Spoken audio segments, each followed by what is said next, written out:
సంక్రాంతి పండక్కి కీడు ఉంది. ఇద్దరు కొడుకులు ఉన్న తల్లి, ఒక కొడుకు ఉన్న తల్లికి గాజులు ఇవ్వాలి. దీంట్లో నిజంగా శాస్త్ర ప్రమాణం ఉందా అన్నది మనకి తెలియజేయడానికి మనతో పాటు ఉన్నారు జ్యోతిష రత్న కంచి శేషగిరిరావు గారు. గురుగారు నమస్కారం అండి. గురుగారు, సంక్రాంతి పండగ అనగానే చాలా పెద్ద పండగ.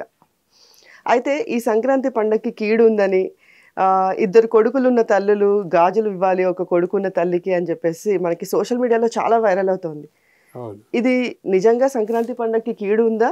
శాస్త్ర ప్రమాణం ఎంతవరకు ఉందంటారు దీంట్లో? ఇది ఖచ్చితంగా చెప్పాలంటే ఏమాత్రం శాస్త్ర ప్రమాణ రహితమైనది, సహితమైనది అయితే కాదు. ఇది అనవసరంగా మన తల్లులకి భయాందోళన గురి చేయటమే తప్ప దీంట్లో ఏమాత్రం కూడా శాస్త్రీయత అయితే లేదు.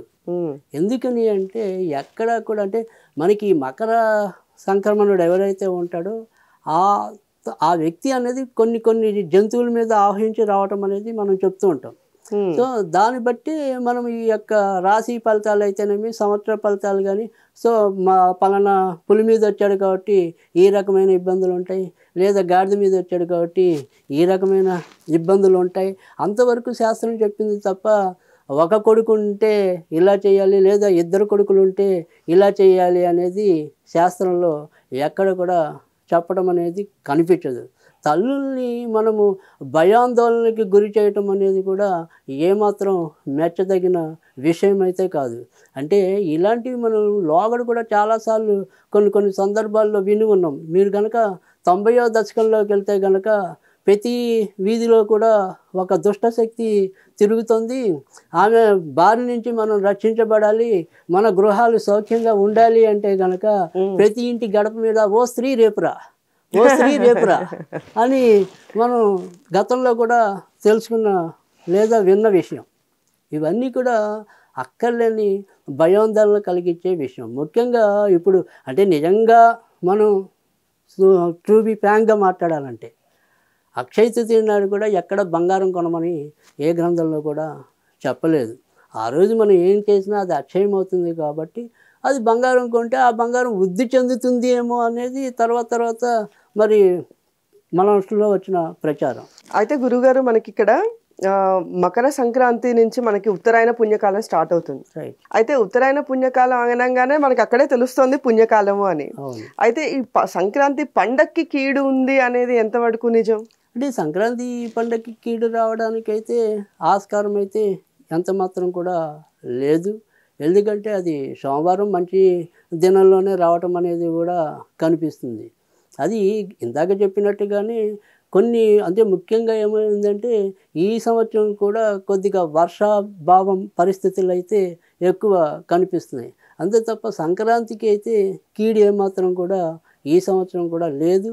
కానీ ఆ సంక్రమణుడు వచ్చిన విధానం బట్టి చూసినప్పుడు ఏంటంటే కొన్ని పంటలు ముఖ్యంగా కారానికి సంబంధించినవి కానీ, మన ఉప్పు ఇలాంటి వాటికి సంబంధించినవి కానీ కొన్ని ఇబ్బందులు ఎదుర్కోవటం అనేది అయితే ఈ సంవత్సరం కూడా కనిపించడం అనేది ఉంటుంది. ఎక్కడా కూడా అకాల వర్షాలే తప్ప సకాల వర్షాలు కురవపోవటం కూడా మనని బాధించడం అనేది ఉంటుంది. తర్వాత రెండోది వచ్చేప్పటికి ఇక్కడ సరే సంక్రాంతి కీడుకును ఒక బాబుకు మనం గాజులు అది ఎలా అవుతుంది? సో ఏదైనా ఇక్కడ మీరు గమనించాల్సింది ఏంటంటే సాధారణంగా హిందూ మతం లేదు నిజంగా చెప్పాలంటే. అది మనం వాడుక భాషలో దాన్ని హిందూ మతం చేస్తాం అంతవరకే. కానీ ఉన్నదైతే హిందూ ధర్మం ఇవాళంతా కూడా ఎవరికి వీలైనట్టు వాళ్ళు వాడుకుంటున్నారు, దాన్ని పెంచటంలా.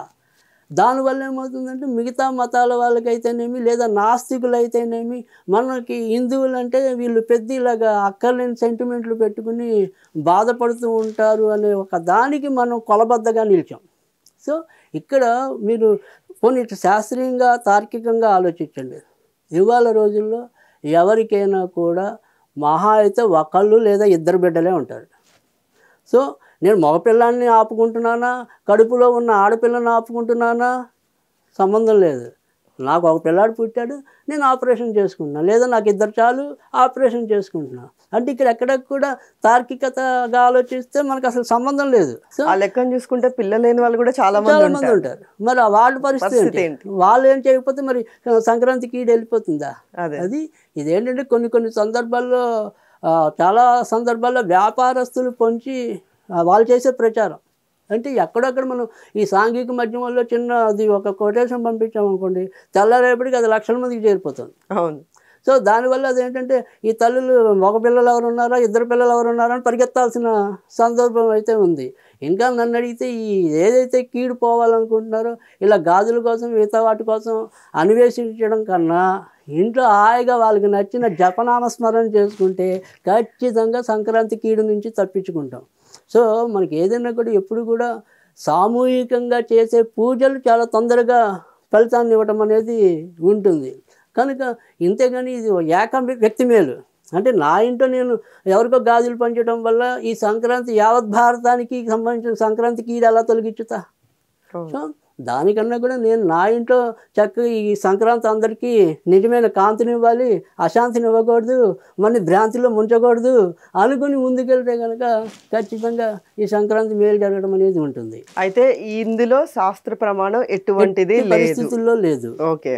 ఎందుకంటే శాస్త్రం ఉద్భవించినప్పుడు ఏదైతే హిందూ ధర్మం అనేది అంటే హిందూ ధర్మాన్ని ఇందాకే చెప్పాను ఎవరికి ఇష్టం వచ్చినట్టు వాళ్ళు వాడుకుంటున్నారు. యాక్చువల్గా అక్కడ మనకి ఏదైతే సంక్రాంతి సంబరాల్లో కోడి పందాలు అనేవి ఉన్నాయి. ఆ కోడి పందాలు అనేది ఎందుకు ప్రవేశపెట్టారంటే కొన్ని సంవత్సరాల కిందట ఇటు మన ఈ గుంటూరు వైపు ఉండే ఏవైతే ఉన్నాయో దాన్ని అలాంటి ఈ రాజరికాలు ఉన్న సందర్భాల్లో ప్రత్యక్షంగా యుద్ధాలు ఉండేవి కాదు. అంటే ఇలా కురుక్షేత్రం అలా వాటిలాగా యుద్ధాలు ఉండేవి కాదు. నా రాజ్యం తరపున నేను ఒక కోడిని పెట్టాను, మీ రాజ్యం తరపున ఒక కోడిని పెట్టారు. ఈ కోడిలు ఏవైతే వాడు జయించబడ్డాయో వాడు ఆ రాజ్యాన్ని జయించినట్టు అంతవరకే. కానీ మనం ఏం చేసాం ఈరోజు మన యొక్క వింత పోకడల వల్ల ఈ హిందూ ధర్మంలో ఉన్నదానికి ఆ కోళ్ళకి కత్తులు పెట్టాం. ఆ కత్తులు పెట్టమని ఎక్కడా లేదు. దానివల్ల హింస జరుగుతుంది. ముఖ్యంగా మనకి సంక్రాంతి పండుగల్లోకి వచ్చేప్పటికి ఏంటంటే ఈ పశుపక్షాదులను కూడా మనం ప్రేమించాలి, వాటికి కృతజ్ఞతగా ఉండాలి. అలాంటిది ఏం చేస్తున్నాం, వాటికి కత్తులు కడుతున్నాం. సో అది మరి నిజమైన అంశమా, దానికి ఏమైనా ప్రామాణికత ఉందా? లేదు. తర్వాత వచ్చేప్పటికి గాలిపటం ఎగరేయమని ఉంది. ఈ గాలిపటం ఎందుకు ఎగరేస్తున్నాం, దేవతలందరికీ ఉత్తరాయణ కాలం అంటే వాళ్ళకి పగటి దినం. అవును. ఈ గాలిపటం యొక్క వాటిని చూడటం వల్ల వాళ్ళ దృష్టి మన మీద పడుతుంది అనేది. తర్వాత వచ్చేప్పటికి ఏంటంటే ఏదైనా కూడా గాలిపటం యొక్క బతుకు ఎక్కువ కాదు, అస్థిరమైనది. నీ దారం వాళ్ళు ఎటు వెళ్తే అటు వెళ్తుంది.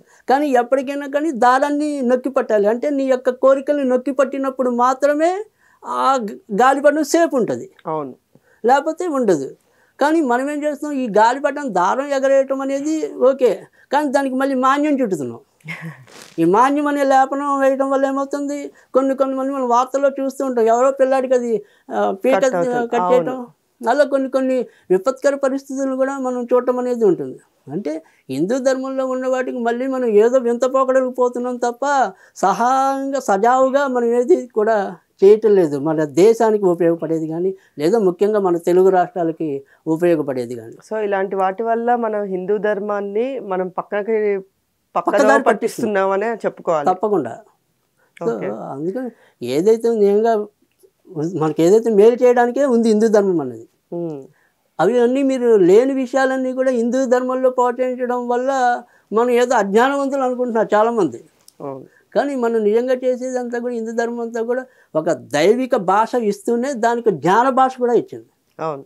సో ఇది ఇలా చేస్తే మీకు మేలు జరుగుతుంది. అంటే కొన్ని సందర్భాల్లో మనిషి ఏంటంటే మాట వినడు కాబట్టి కొన్ని భయంతో నేర్పినవి కూడా కొన్ని ఉన్నాయి విద్యలో. ఇవాళ మన పిల్లాడి చదవకపోయినా మనం ఏం చేస్తాం, ఆ కోతికి పట్టిస్తామనో ఇంకో దానికి పట్టిస్తామనో భయపెడుతూ ఉంటాం. అదిగో అక్కడ దెయ్యం తిరుగుతుంది, జాగ్రత్తగా అన్నం తినంటాం. కేవలం ఏదో తాత్కాలికంగా వాడికి మంచి జరగడం కోసం భయపెట్టమే తప్ప ఇలాంటి అశాశ్వతమైన ఉపయోగపడని భయాలు మటుకు జనాల్లో పెంపొందించడం అనేది చాలా దురదృష్టకరమైన పరిణామం. కనుక మనం కనీసం మన వంతు మనం ఇలాంటి అజ్ఞాన పోకడల నుంచి జనాల్ని మేలు రావడానికి మనం చేయవలసిన కృషి కూడా ఎంతైనా ఉంది నిజం చెప్పాలంటే. సో ప్రశాంతంగా అందరూ ఇష్టదైవాన్ని ప్రార్థిస్తూ నిజంగా మీరు గాజులు ఇవ్వాలంటే ఒక ముత్తైదు గాజులు వేయడంలో తప్పలేదు. లేదా గాజులు కొనుక్కోలేని వాళ్ళు మీకు ఎవరైనా కనపడితే పాప అమ్మ నీ దుస్థితి ఇది ఉంది, ఈ 20 రూపాయలు వేసుకో గాజులు అంటే అంతకంటే మానవ సహాయమే దైవ సహాయం. ముత్తైదు గాజులు ఇవ్వండి, చక్కగా ఇష్టదైవాన్ని ప్రార్థించండి, సంక్రాంతి పండగ మంచిగా చేసుకోండి, ఎటువంటి కీడు లేదని దాంట్లో శాస్త్ర ప్రమాణం లేదు అని గురువుగారు తెలియజేశారు. ధన్యవాదాలు గురువుగారు.